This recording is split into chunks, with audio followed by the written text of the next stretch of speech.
Ielts 14, Tests 1 to 4. Published by Cambridge University Press and Uckles 2019. This recording is copyright. Test 1. You will hear a number of different recordings and you will have to answer questions on what you hear. There will be time for you to read the instructions and questions, and you will have a chance to check your work. All the recordings will be played once only. The test is in 4 sections. At the end of the test, you will be given 10 minutes to transfer your answers to an answer sheet. Now turn to Section 1.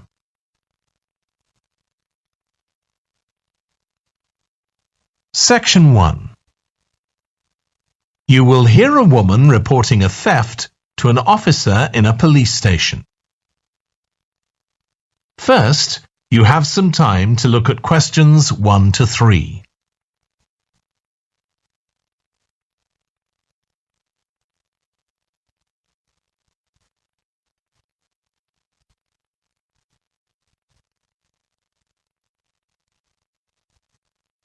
You will see that there is an example that has been done for you. On this occasion only, the conversation relating to this will be played first. Good morning. What can I do for you? I want to report a theft. I had some things stolen out of my bag yesterday. I'm sorry to hear that. Right, so I'll need to take a few details. Can I start with your name? Louise Taylor. The woman's name is Louise Taylor. So Taylor has been written in the space. Now we shall begin. You should answer the questions as you listen because you will not hear the recording a second time. Listen carefully and answer questions 1 to 3. Good morning. What can I do for you? I want to report a theft. I had some things stolen out of my bag yesterday. I'm sorry to hear that. Right, so I'll need to take a few details. Can I start with your name? Louise Taylor. Okay, thank you. And are you resident in the UK? No, I'm actually Canadian, though my mother was British. And your date of birth? December 14th, 1977. So you're just visiting this country? That's right. I come over most summers on business. I'm an interior designer, and I come over to buy old furniture, antiques, you know. There are some really lovely things around here, but you need to get out to the small towns. I've had a really good trip this year, until this happened. Okay. So you've been here quite a while? Yes, I'm here for 2 months. I go back next week. So, may I ask where you're staying now? Well, at present, I've got a place at Park Apartments. That's on King Street.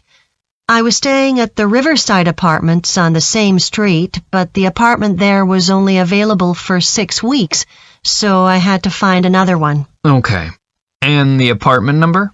15. Right. Before you hear the rest of the conversation, you have some time to look at questions 4 to 10.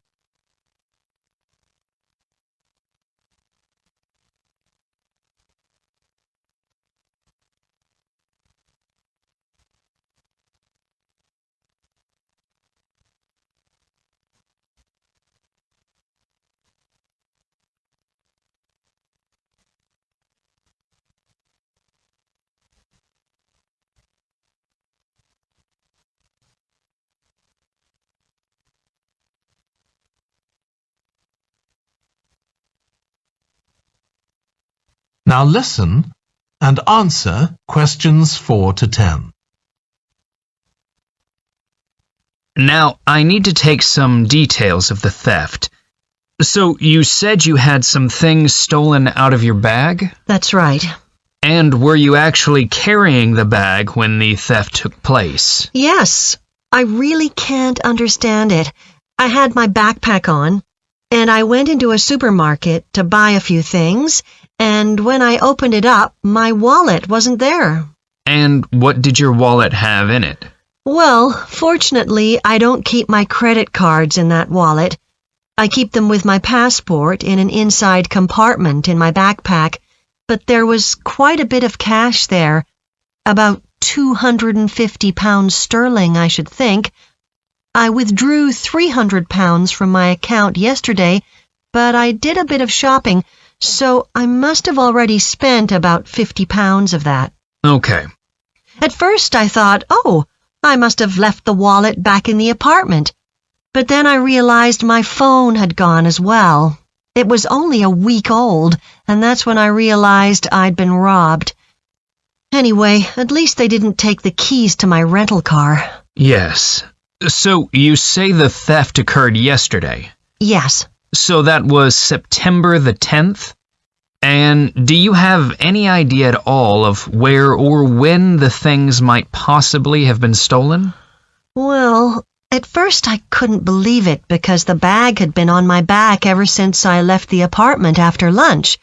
It's just a small backpack, but I generally use it when I'm traveling because it seems safer than a handbag. Anyway, I met up with a friend, and we spent a couple of hours in the museum. But I do remember that as we were leaving there, at about 4 o'clock, a group of young boys ran up to us, and they were really crowding round us, and they were asking us what time it was. Then, all of a sudden, they ran off. Can you remember anything about them? The one who did most of the talking was wearing a T-shirt with a picture of something. Let's see. A tiger. Right. Any idea of how old he might have been? Around 12 years old? And can you remember anything else about his appearance? Not much. He was quite thin. Color of hair? I do remember that. He was blonde. All the others were dark-haired. And any details of the others? Not really. They came and went so quickly. Right. So what I'm going to do now is give you a crime reference number so you can contact your insurance company. So this is 10 digits. 87954 82361. Thank you. So, should I contact you? That is the end of section 1. You now have half a minute to check your answers.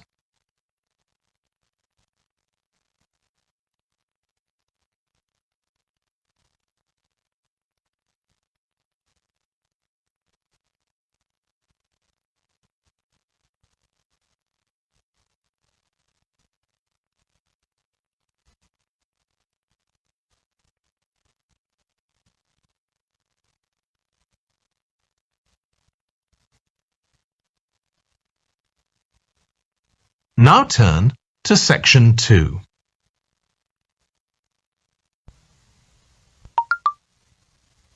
Section 2. You will hear a manager giving a welcome talk to a group of apprentices who are starting their training at the company. First, you have some time to look at questions 11 to 14.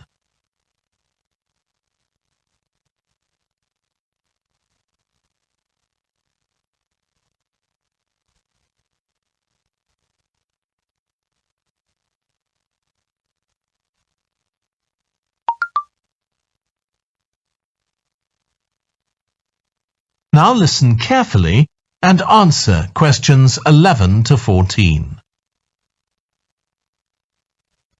Good morning, everyone. My name's Janet Parker, and I'm the Human Resources Manager. We're very happy to welcome you to your new apprenticeship.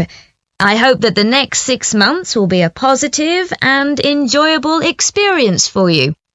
I'd like to start with some general advice about being an apprentice. Most of you have very little or no experience of working for a big organisation, and the first week or so may be quite challenging. There will be a lot of new information to take in, but don't worry too much about trying to remember everything. The important thing is to check with someone if you're not sure what to do. You'll find your supervisor is very approachable and won't mind explaining things or helping you out. You're here to learn, so make the most of that opportunity. You'll be spending time in different departments during your first week, so make an effort to talk to as many people as possible about their work. You'll make some new friends and find out lots of useful information. As well as having a supervisor, you'll each be assigned a mentor. This person will be someone who's recently completed an apprenticeship, and you'll meet with them on a weekly basis. Their role is to provide help and support throughout your apprenticeship.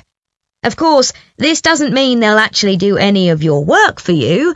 Instead, they'll be asking you about what goals you've achieved so far, as well as helping you to identify any areas for improvement. You can also discuss your more long-term ambitions with them as well. Before you hear the rest of the talk, you have some time to look at questions 15 to 20.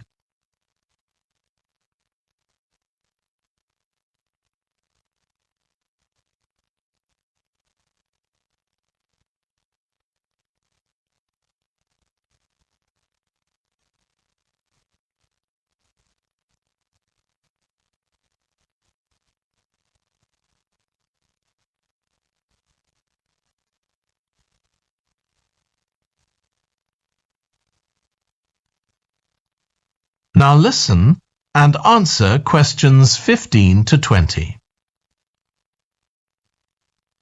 Now, I just want to run through a few company policies for our apprenticeship scheme with you. Most importantly, the internet. As part of your job, you'll be doing some research online, so obviously you'll have unlimited access for that. But please don't use it for personal use. You'll have your own phones for that. Some of you have already asked me about flexible working.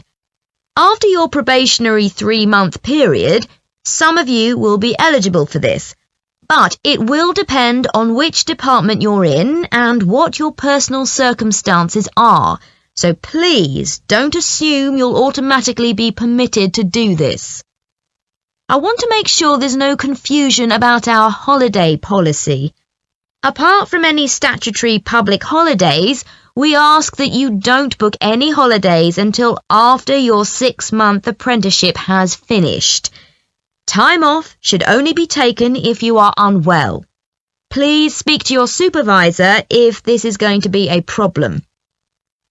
You'll be expected to work a 40-hour week, but there may be opportunities to do overtime during busy periods. Although you're not required to do this, it can be a valuable experience, so we advise you to take it up if possible. Obviously, we understand that people do have commitments outside work, so don't worry if there are times when you are unavailable. As you know, we don't have a formal dress code here. You may wear casual clothes as long as they're practical. And the only restriction for shoes we have is on high heels for health and safety reasons. Comfortable shoes like trainers are preferable. There's a heavily subsidised canteen on site where you can get hot meals or salads cheaply.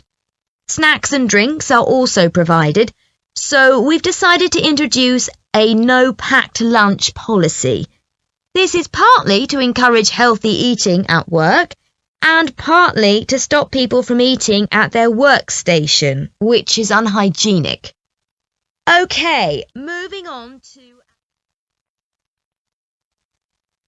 That is the end of section 2. You now have half a minute to check your answers.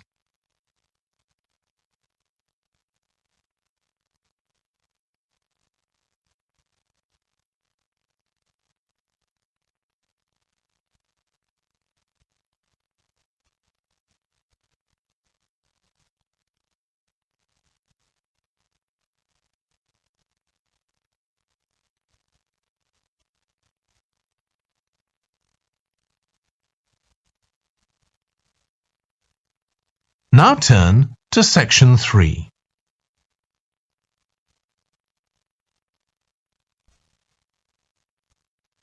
Section 3. You will hear two urban planning students, called Carla and Rob, discussing their presentation on cities built by the sea, following instructions from their tutor. First, you have some time to look at questions 21 to 25.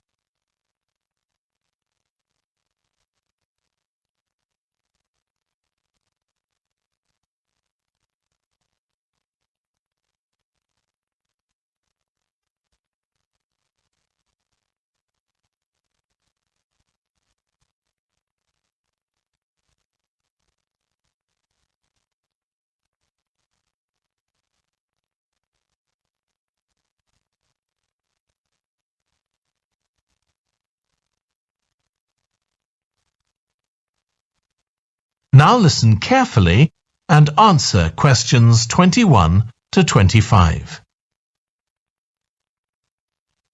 Okay, so what I'd like you to do now is to talk to your partner about your presentations on urban planning.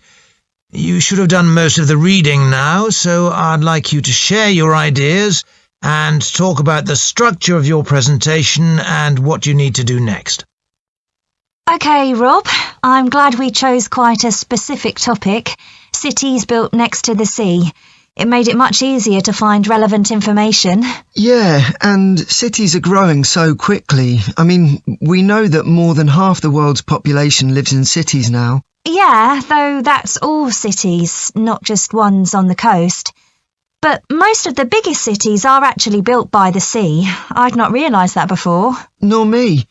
And what's more, a lot of them are built at places where rivers come out into the sea, but apparently this can be a problem. Why? Well, as the city expands, agriculture and industry tend to spread further inland along the rivers, and so agriculture moves even further inland up the river. That's not necessarily a problem, except it means more and more pollutants are discharged into the rivers. So these are brought downstream to the cities? Right. Did you read that article about Miami on the east coast of the USA? No. Well, apparently back in the 1950s, they built channels to drain away the water in case of flooding. Sounds sensible. Yeah, they spent quite a lot of money on them, but what they didn't take into account was global warming. So they built the drainage channels too close to sea level, and now sea levels are rising, they're more or less useless. If there's a lot of rain, the water can't run away. There's nowhere for it to go. The whole design was faulty. So what are the authorities doing about it now? I don't know. I did read that they're aiming to stop disposing of wastewater into the ocean over the next 10 years. But that won't help with flood prevention now, will it? No, really, they just need to find the money for something to replace the drainage channels in order to protect against flooding now. But in the long term, they need to consider the whole ecosystem. Right. Really, though, coastal cities can't deal with their problems on their own, can they? I mean, they've got to start acting together at an international level instead of just doing their own thing. Absolutely. The thing is, everyone knows what the problems are, and environmentalists have a pretty good idea of what we should be doing about them, so they should be able to work together to some extent. But it's going to be a long time before countries come to a decision on what principles they're prepared to abide by. Yeah, if they ever do. Before you hear the rest of the discussion, you have some time to look at questions 26 to 30.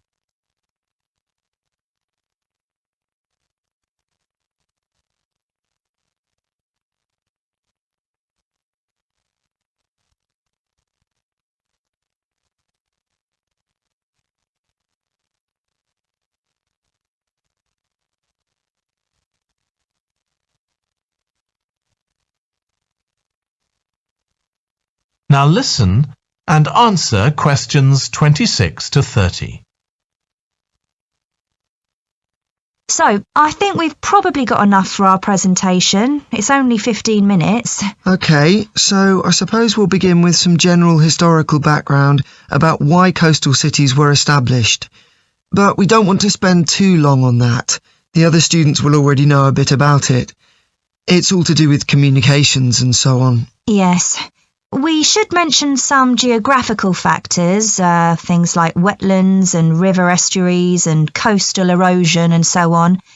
We could have some maps of different cities with these features marked. On a handout, you mean? Or some slides everyone can see? Yeah, that'd be better. It'd be good to go into past mistakes in a bit more detail. Did you read that case study of the problems there were in New Orleans with flooding a few years ago? Yes, we could use that as the basis for that part of the talk. I don't think the other students will have read it, but they'll remember hearing about the flooding at the time. OK. So that's probably enough background.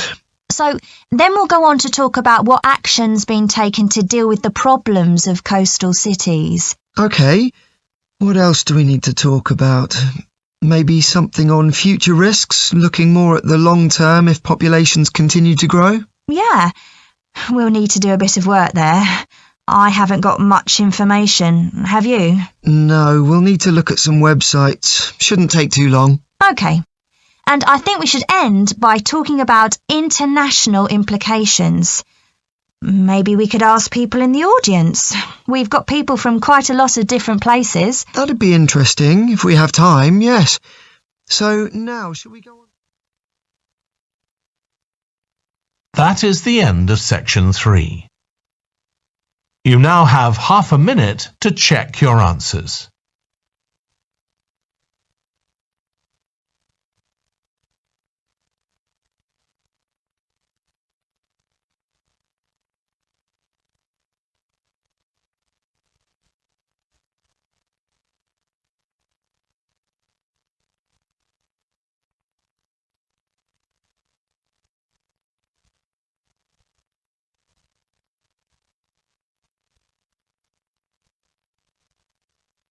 Now turn to section 4.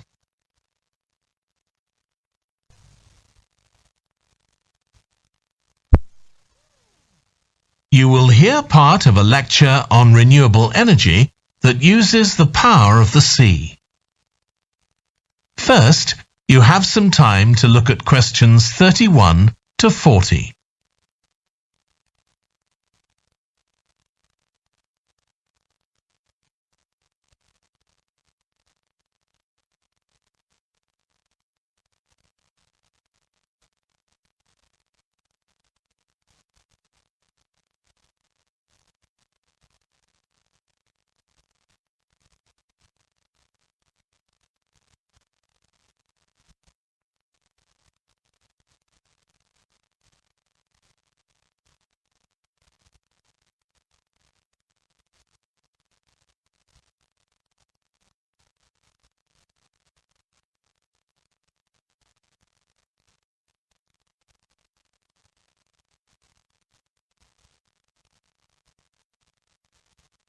Now listen carefully and answer questions 31 to 40. Producing enough energy to meet our needs has become a serious problem. Demand is rising rapidly because of the world's increasing population and expanding industry. Burning fossil fuels like gas, coal and oil seriously damages the environment, and they'll eventually run out. For a number of years now, scientists have been working out how we can derive energy from renewable sources, such as the sun and wind, without causing pollution. Today, I'll outline marine renewable energy, also called ocean energy, which harnesses the movement of the oceans. Marine renewable energy can be divided into 3 main categories: wave energy, tidal energy, and ocean thermal energy conversion. And I'll say a few words about each one. First, wave energy. Numerous devices have been invented to harvest wave energy, with names such as Wave Dragon, the Penguin, and Mighty Whale. And research is going on to try and come up with a really efficient method. This form of energy has plenty of potential as the source is constant and there's no danger of waves coming to a standstill. Electricity can be generated using onshore systems, using a reservoir or offshore systems. But the problem with ocean waves is that they're erratic, with the wind making them travel in every direction.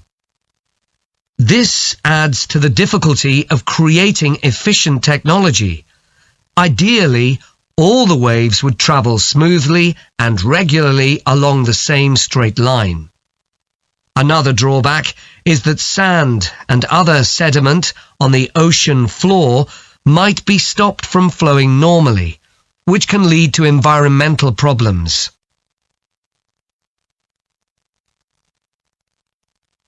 The second category of marine energy that I'll mention is tidal energy. One major advantage of using the tide rather than waves as a source of energy is that it's predictable. We know the exact times of high and low tides for years to come. For tidal energy to be effective, the difference between high and low tides needs to be at least 5 meters. And this occurs naturally in only about 40 places on Earth. But the right conditions can be created by constructing a tidal lagoon, an area of seawater separated from the sea.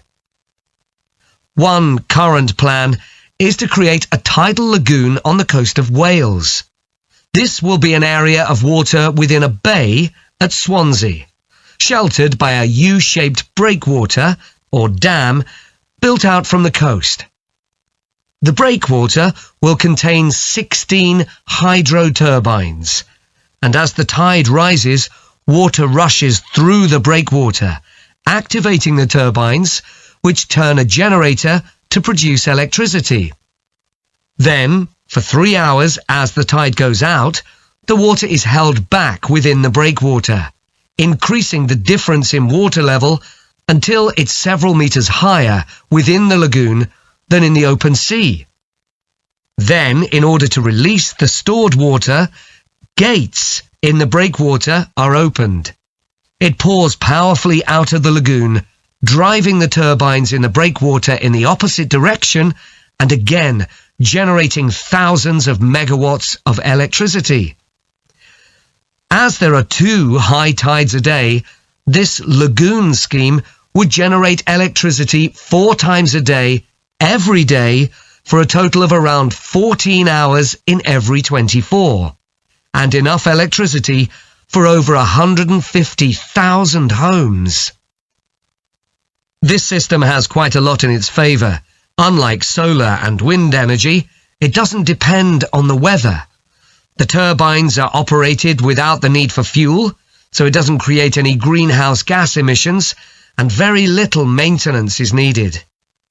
It's estimated that electricity generated in this way will be relatively cheap, and that manufacturing the components would create more than 2,000 jobs, a big boost to the local economy. On the other hand, there are fears that lagoons might harm both fish and birds, for example by disturbing migration patterns and causing a build-up of silt, affecting local ecosystems. There are other forms of tidal energy, but I'll go on to the third category of marine energy, ocean thermal energy conversion. This depends on there being a big difference in temperature between surface water and the water a couple of kilometers below the surface, and this occurs in tropical coastal areas. The idea is to bring cold water up to the surface using a submerged pipe. The concept dates back to 1881, when... That is the end of section 4. You now have half a minute to check your answers.